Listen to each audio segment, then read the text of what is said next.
ये जो अग्रेशन, ये जो संघर्ष पिछले इतने लंबे वक्त से हम देख रहे थे, वो अग्रेसिवली आगे बढ़ रहा है। जेकेएस परिहार सर, आज के इस डेवलपमेंट को कैसे देखें? हर दिन एक नई जंग बलूचिस्तान के लिए है, बलूच संगठनों के लिए है, लेकिन इसी बीच आजादी का ऐलान भी कर देना और पोस्ट के जरिए बता भी देना कि युद्ध शुरू। हर दिन पाकिस्तानी फौजियों और उनकी चौकियों पर हमले हो रहे हैं।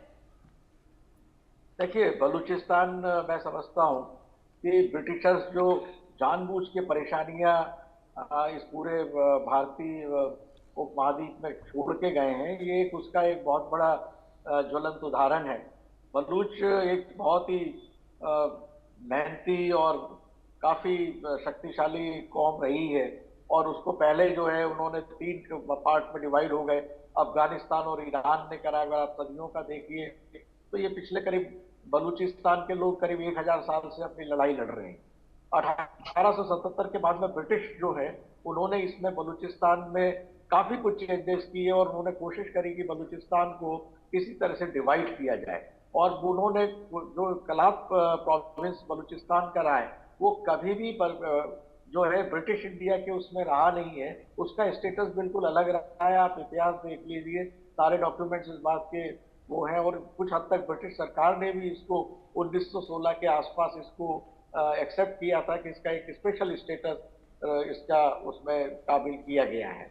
अब सवाल जब इंडिपेंडेंस के टाइम पे ये कलात जिन्हें कभी इस बात को एक्सेप्ट नहीं करा कि हम पाकिस्तान के साथ उसमें जाएंगे, वहां ब्रिटिशर्स ने एक खेल करा कि उसमें जो इसके बलूचिस्तान के जो 2 इलाके थे जो कि लीज पे दिए हुए थे ब्रिटिश इंडिया को, लासबेला और खरन, उसको उन्होंने फोड़ने की कोशिश करी।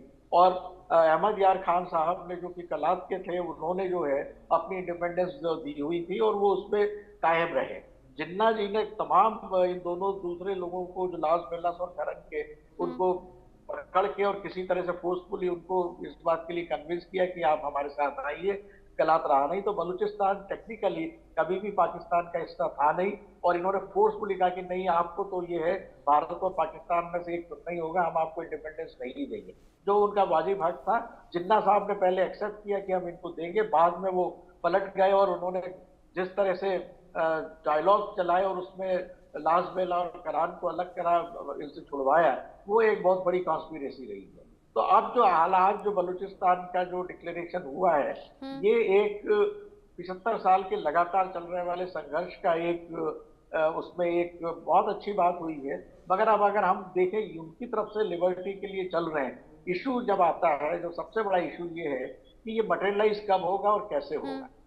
और जैसे हमारे बलूच भाई ने बताया ही है कि भाई हमको सपोर्ट की जरूरत है। अब आज की तारीख में भारत सरकार ये कहा जा रहा है, ये साफ तौर पर कहा जा रहा है, इनफैक्ट सिर्फ इंडिया नहीं बल्कि दुनिया भर से कहा जा रहा है। जो बलूच संगठन है, जो बीएलए, वो साफ कर रही है, वो ये कह रही है कि विश्व अब चुप ना रहे, इस घटना को देखे। यहाँ तक कि संयुक्त राष्ट्र और इंडिया से समर्थन की मांग भी हो रही है। और चूंकि मेरे साथ में रज़ाक बलोच जी हैं, वो डिटेल में शायद हमारे दर्शकों को समझा पाएं। अच्छा रज़ाक जी, एक तो होता है आज़ादी मिल गई, एक होता है आज़ादी छीन ली, क्योंकि आज़ादी मिली नहीं, छीनने का दावा हो रहा है। ये दावा कितना सच्चा है? क्योंकि पाकिस्तानी हुकूमत इतनी आसानी से तो बलूचिस्तान नहीं जाने देगी हाथ से। बलूचिस्तान का बच्चा बच्चा जो है वो आज़ादी चाहता है, और बलूचिस्तान के जो लोग हैं जिनके साथ इतना जुल्म किया है पाकिस्तान ने, हम तो चाहते हैं कि हम कल आज़ाद होते।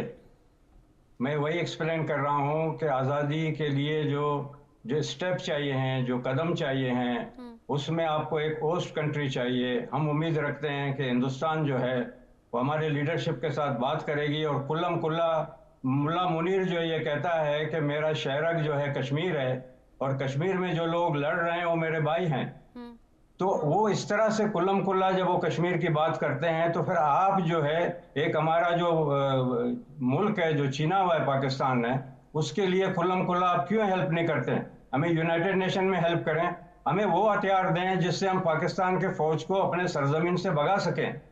हम तो उम्मीद रखते हैं कि इतना बड़ा जो है जो ब्लंडर हुआ है 1947 में, इंडिया के जो लीडरशिप है उन्होंने हिंदुस्तान का बंटवारा कबूल किया, जिसके वजह से हम गुलाम बन गए। तो वो अपना तो गलती सुधारें। आप अपना जो है पहले तो इसका जो शहरक है, मैं तो शहरक कहता हूँ गिलगित बल्तिस्तान को, आप गिलगित बल्तिस्तान को आप जो है वहां से अपने कब्जे में ले लें, तो चीन का रास्ता भी कट जाएगा और इसका शहरक भी कट जाएगा। और बलूचिस्तान में जो है हमें जिस तरह का अगर हेल्प मिला तो आप देखेंगे कि हम इसको उखाड़ फेंकेंगे। सिर्फ आज़ादी के ऐलान से जो है वो चीज़ें बहुत अच्छी खुशाइंद बात है, हर किसी को ये बहुत खुशाइंद लगता है, बहुत अच्छा अल्फाज है आज़ादी। आज़ादी सब चाहते हैं, पूरा बलूचिस्तान आज़ादी चाहता है। बलूचिस्तान इनको एक पल के लिए भी बर्दाश्त नहीं करना चाहता है। ये बंदूक के तौर पे बलूचिस्तान में बैठे हुए हैं, तो बंदूक के लिए तो फिर बंदूक चाहिए। पीसफुल तरीका ये है कि आप हमें हेल्प करें। इंटरनेशनल जो वर्ल्ड है उसमें जो इन्होंने हमारे एग्रीमेंट तोड़े हैं, पाकिस्तान ने हमारे साथ एग्रीमेंट किया था स्टैंड स्टिल का कि जो है बलूचिस्तान एक आज़ाद मुल्क होगा। बलूचिस्तान जो एक 1948 27 मार्च तक आज़ाद मुल्क था जिस पे कब्जा किया गया है। तो हमारा क्लियर केस है। हिंदुस्तान ओपनली जो है हमारा मदद करे और दूसरे दुनिया के जो सिविलाइज्ड मुल्क हैं उनसे भी हम अपील करना चाहते हैं कि वो भी हमें हेल्प करें। और ये पाकिस्तान सिविलाइज्ड मुल्क नहीं है। इन्होंने सारे जो है ना, जिस तरह का इनका जो एजुकेशन सिस्टम है, इन्होंने जिस तरह अपने लोगों को तैयार किया है और ये आपके साथ नफरत की बुनियाद पर यह मुल्क बना है, ये आपके कभी दोस्त नहीं हो सकते हैं। और मैं इसलिए कह रहा हूं कि हमने जो भी हमारे पास लिमिटेड हमारे जो ब्रास हमारा जो मिलिट्री ऑर्गेनाइजेशन है उसके पास जिस तरह के भी हथियार हैं, जिस तरह के भी थोड़ा बहुत हेल्प है, उससे जो है आप देखें कि हमने इनको कहां से कहां तक पहुंचाया है। जब ट्रेन अगवा होती है जिसमें हम सिविलियंस को छोड़ देते हैं, आर्मी वालों को उठा के जो है हमारे बलोच नौजवान लेके जाते हैं और ये हम कहते हैं हमारे कैदियों को छोड़ो, हम तुम्हारे कैदियों को छोड़ते हैं। तो इनमें अपने मुल्क के अंदर रह के बड़ी बड़ी बातें करते हैं। ये अपने कैदियों को छुड़ाने तक के लिए इनमें हिम्मत नहीं थी। अपने लोगों को मरवा दिया लेकिन छुड़ाने के लिए हिम्मत नहीं थी, ये नहीं है। तो इसलिए बलूचिस्तान का जो है रात को बलूचिस्तान जो है बलोचों के कब्जे में होता है। ये सिर्फ जो है 2 कंटोनमेंट का इलाका इनके कब्जे में, जिसको क्वेटा कंटोनमेंट कहते हैं और खुजदार कंटोनमेंट कहते हैं। ये 2 कंटोनमेंट को मारने के लिए हमारे पास उस तरह के अगर हथियार आ जाएं तो पाकिस्तान जो है वो उसको देर नहीं लगेगी हमारे सरजमीन से भागने के लिए। उस वक्त फिर हम आज़ादी का ऐलान भी करेंगे। हम उम्मीद करते हैं कि हिंदुस्तान जो है वो हमारे साथ बैठ के हमें ये जो है इनफैक्ट मैंने मेहरंग बलोच का वीडियो भी देखा और ऐसे तमाम वीडियो हैं जो वहाँ बलूच लीडर्स के जरिए बोला जा रहा है, आज़ादी की बात कही जा रही है, उसमें लोग नारे लगा रहे हैं, इंडिया तुम आगे बढ़ो, हम तुम्हारे साथ हैं। और परिहार सर, भारत पाकिस्तान में अभी जब पिछले दिनों सीज फायर से पहले की मैं बात कर रही हूँ, जब टेंशन बढ़ी हुई थी, युद्ध जैसे हालात नजर आ रहे थे,